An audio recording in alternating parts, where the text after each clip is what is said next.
Hola a todos, ¿cómo están? Buena tarde para todos.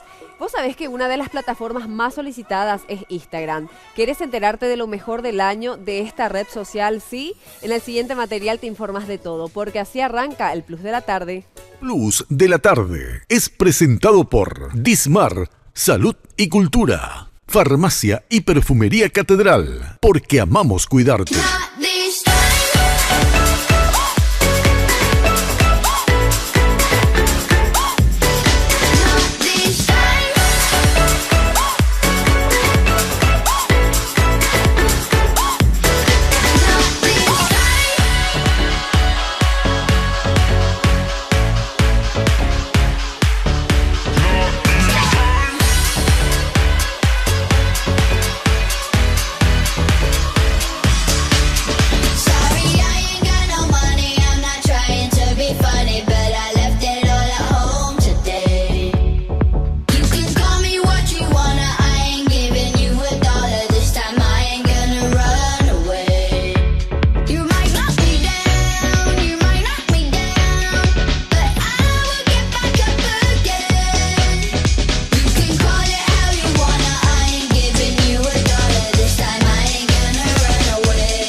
Plus de la Tarde fue presentado por Dismar, Salud y Cultura, Farmacia y Perfumería Catedral, porque amamos cuidarte.